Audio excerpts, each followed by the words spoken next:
Di Bahas Buku kali ini, Gian Tanamal akan menceritakan pandangannya terhadap buku ini dan bagaimana ia mengimplementasikannya pada pekerjaan atau kehidupan sehari-hari. Definisi sukses ya. Definisi sukses kalau di kita developer pasti selesainya sebuah proyek dengan baik, mengembalikan investasi ke investor, menyerah terimakan rumah-rumah dan fasilitas ke konsumen, dan selesai proyeknya. Itu definisi sukses buat kita sekarang. Dulu pas awal-awal kita mulai, itu kan hanya 25 unit ya. Ukuran tanahnya aja bahkan sekitar 4.000 meter aja. Nah, dulu pas lagi jalanin itu, rasanya mikir, wah suatu saat ini kalau punya lahan 1 hektar, 10.000 meter, rasanya udah gede banget tuh. Secara jumlah unit, secara ukuran. Tapi begitu kita dapetin yang 1 hektar, dapetin yang 2 hektar, rasa bahagia itu cuma sesaat bahkan. Dan kayak sekarang di 6 hektar pun, rasa bahagianya ada pas dapetin. Tapi nggak bertahan lama. Jadi rasanya kalau bilang bahagia, bukan itu kali ya yang dicari.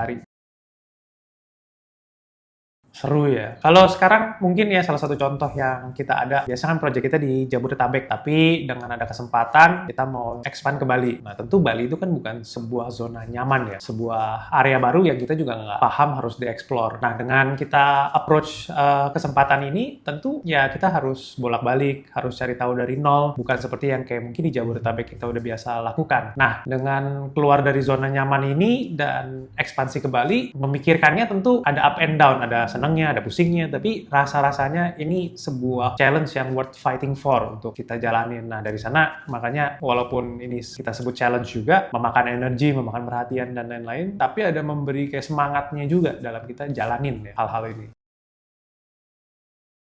Kalau bilang bagi waktu sih, ujungnya lebih bagi orang, lebih tepatnya. Jadi kalau dijalanin sendiri semua, rasanya sih nggak mungkin. Apalagi hal-hal baru dijalanin sendiri juga. Banyak hal yang harus kita pelajarin dari awal, makan waktu, makan energi, ketemu orang, dan lain-lain. Jadi menurut saya, semakin banyak orang, semakin banyak timnya, justru itu kunci dari kita bagi waktu dan bagi kerjaan untuk hal-hal yang baru. Karena kalau kita lakuin sendiri semua, rasanya nggak mungkin.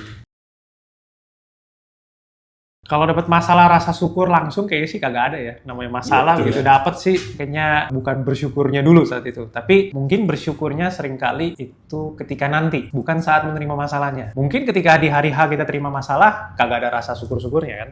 Tapi mungkin selang seminggu, selang sebulan, kita lihat ke belakang, yang dari masalah itu sering jadi kayak, oh untung ada masalah itu ya. Contoh, misalnya dulu ada di salah satu tempat kita ya, dikomplain sama customer, komplainnya hard banget, sampai somasi, ke hukum, dan lain-lain. Dan saat menghadapi itu, ya mana ada rasa bersyukur. Tapi karena kita coba hadapin juga, kita melakukan perbaikan, akhirnya kita sejak dari masalah komplain itu, kita jadi adanya namanya customer service sama estate, divisi untuk nanganin komplain dan nge-handle inquiry dari warga. Dengan begitu, komplainan juga lebih terarah, lebih handle dengan baik dibanding dulu. Setuju. Karena dulu ya, ketika tim masih nggak terlalu banyak gitu, saya selalu berpikir leader, atau saya sebagai leader tuh harus paling ngerti, harus paling hebat, harus paling pinter dalam menghandle semua masalah. Tapi semakin kesini dengan bertambahnya tim, justru mungkin ada perubahan dari cara berpikir ya. Kalau kita menjadi yang paling pinter terus, menjadi yang paling hebat terus, rasanya justru ada yang salah dengan cara pikir itu. Karena kapasitas orang kan ada batas ya. Kalau kita lebih pinter dari tim, lebih pinter dari leader-leader yang lain, justru itu jadi sebuah pertanyaan. Jangan-jangan yang di-hire salah, karena kan justru mereka yang harus lebih pinter, dan kita nggak boleh paling pinter, dan kita nggak akan bisa jadi paling pinter selalu. Kalau yang mungkin udah menjadi nature juga ya, kita harus tetap optimis dalam jalanin segala sesuatu, tapi tetap harus ada pesimisnya juga. Kenapa tuh pesimis? Karena ya, kalau kita segala sesuatu optimis 100%, justru ide-ide atau hal yang kita lakuin, itu nggak terlalu berkembang. Karena optimis semuanya, oh ini pasti bisa, ini pasti jalan, pasti berhasil. Tapi kalau kita ada pesimisnya, lagi diskusi sama yang lain gitu ya, mungkin yang lain akan bilang, lu yakin itu pasti bisa, kenapa lu yakin ini pasti jalan, dan lain-lain. Nah, dengan ada unsur pesimis itu ketika diskusi, ya kita jadi lebih terasa gitu. Oh ya, kalau concernnya begitu, berarti harus kita ubah nih. Nggak boleh terlalu, caranya nggak boleh gini. Jadi optimisme dan pesimisme di ruang diskusi terbuka tuh harus imbang. Nggak boleh pesimis mulu. Kalau pesimis mulu juga ujungnya down. Kalau optimis mulu, terlalu overconfident. Jadi harus di mix sih. Enggak, justru saya kesel kalau kayak begitu. Karena kalau yes man dan iya iya ya, aja kan namanya kita juga nggak spesial-spesial banget, kenapa bisa benar terus gitu kan. Justru kalau mereka punya opini dan bilang opininya dan sudut pandangnya, itu yang kita butuh dan kita cari justru. Kalau hanya ya, mungkin hanya yes man labelnya. Tapi kalau dia bisa menampilkan sebuah opini, cara pikir, atau cara pandang yang berbeda, justru kita ngelihatnya, oh ini orang teman sparring berpikir nih, bukan hanya yes man atau jalanin segala sesuatu tanpa objection gitu ya. Ada sih, mungkin dulu atau untuk satu periode waktu kalau kita lagi diajak keluar gitu ya, diajak pergi sama teman atau siapapun di hari-hari biasa, mungkin cenderung ya saya akan langsung iya dan seru nih habis kerja mungkin pikiran keluar refreshing, cari waktu buat ngobrol, makan, keluar dan lain-lain. Tapi makin kesini ketika punya tujuan lain untuk ngasah diri ya, apalagi dalam hal yang kita mau kembangin, itu kan butuh waktu, butuh pengorbanan juga. Nah, udah pasti jam yang akan pertama kena ya jam sesudah pulang kerja. Karena kan kita pas lagi kerja kan fokus pada hal-hal yang rutin ya. Tapi justru pas udah pulang, udah malam, kalau sekali kita pergi keluar mungkin habis 2 jam, habis 3 jam. Sedangkan waktu itu bisa kita pakai atau saya pakai nih untuk hal-hal misalnya sekarang bikin konten. Mungkin saya akan research mengenai hal-hal bikin konten maupun gimana cara ngomong lebih baik, cara cara ngomong lebih baik dan lain-lain. Nah, ya waktu-waktu kayak gitu yang harus dikorbanin buat tolakin ajakan-ajakan itu yang harus dilakukan untuk menjaga waktu yang terbatas. Karena kan setiap orang cuma punya 24 jam yang sama dan pengorbanan itu rasanya dimulai dari hal-hal yang sesimpel itu. Jadi harus mulai nolakin, harus mulai lebih menjaga waktu. Ya nggak gampang ya. Sufferingnya ya. Kesannya ini banget ya. Cuman suffering sih justru bagus sebenarnya. Karena dulu saya ingat pas saya kecil, bapak saya sendiri aja kalau saya minta sesuatu, misalnya mau minta hal yang saya suka dulu lakuin, dulu tuh nginep di rumah saudara. Ketika saya lagi libur ya, minta izin nginep atau izin keluar deh. Dia pasti bilang, dia nggak langsung dengan gampangnya bilang, oh ya udah pergi, karena terlalu gampang. Tapi disyaratin dulu. Salah satunya dulu disyaratin tuh, oke, main ini nih, beresin game free cell dulu. Dulu di HP, di laptop kan ada komputer, ada game free cell solitaire gitu kan. Nah ini lu beresin dulu kalau emang lu bisa beresin, ya udah, lu boleh pergi atau nginap. Jadi dari kecil tuh diajarin bahwa untuk dapetin segala sesuatu nggak boleh, anak kecil apalagi ya, itu dikasih dengan gampangnya. Karena begitu dikasih dengan gampangnya, dia jadi nggak appreciate hal-hal tersebut. Dan malah kalau nggak dikasih, kebiasaan dikasih, malah yang ada anaknya spoil, frustrasi, tapi nggak bisa mengusahakan apa-apa, nggak bisa berjuang ya untuk mendapatkan sesuatu yang dia mau. Jadi kalau buat ke anak nggak boleh terlalu gampang dikasih hal yang dia minta secara langsung, harus diperjuangkan dulu.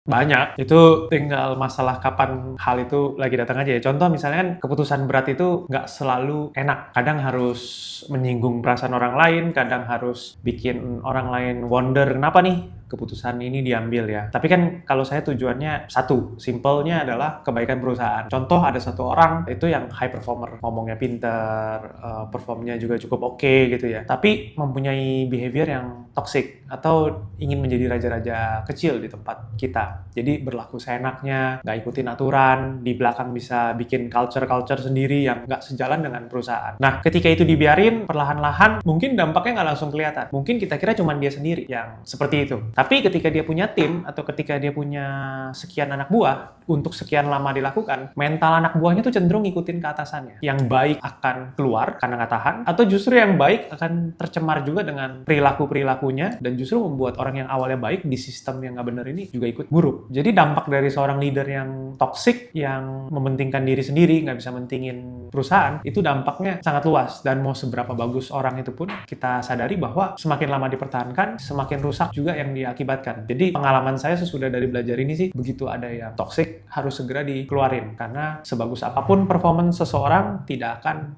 melebihi performance dari tim yang solid dan bagus. Jadi keputusan sulit itu malah melegakan ya ujungnya.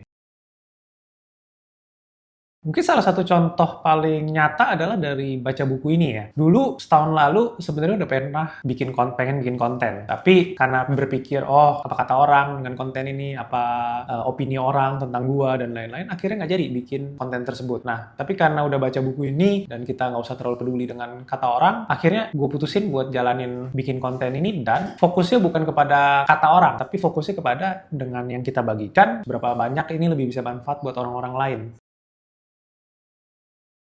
Setuju sih. Ini menurut gue sebuah prinsip yang selalu gue pakai. Dari kesalahan-kesalahan yang kita perbaikin terus, dan justru kita harus salah, maka kesuksesan itu baru bisa kita raih. Karena kalau kita takut salah, dan karena takut salah nggak jadi berani ngapa-ngapain, mikir mulu, ini udah bener belum, tunggu sempurna, rasa-rasanya nggak akan ngelangkah-ngelangkah. Justru dengan kita cepetan jalan, cepetan salah, cepetan nabrak, baru kita bisa lebih cepat untuk benar. Karena orang untuk benar itu harus jalan dulu dan salah. Tanpa orang melakukan kesalahan, justru dia nggak ngapa-ngapain. Makanya dia nggak bisa salah. Mungkin kalau ajakan opportunity bisnis kali ya, diajak buka sesuatu yang di luar dari properti, mungkin F&B atau apapun. Kalau dari dulu rata-rata pasti saya tolak. Nah, alasan gue untuk nolak adalah ya karena gue yakin kalau ikutin ajakan setiap ajakan itu akan membuat kita nggak fokus pada yang sedang kita jalankan. Sedangkan ujung-ujungnya mau yang bisnis baru maupun bisnis lama, karena sama-sama masih belajar, pasti akan mengakibatkan dua-duanya suffering. Ujungnya dari kita mau cari cuan malah pasti boncos semua. Makanya di konten yang kemarin gue ngomong pentingnya itu untuk fokus, jangan FOMO. Makanya setiap ajakan-ajakan yang di luar lini bisnis pasti gue tolak. Kenapa? Karena gue yakin untuk ke satu titik dulu harus kita capai, kita ngerti banget, kita bisa kembangin dan mentok, baru boleh beralih ke bisnis atau opportunity yang lain. Intinya reputasi. Kenapa? Seperti peribahasa, gajah mati meninggalkan gading, manusia mati meninggalkan reputasi.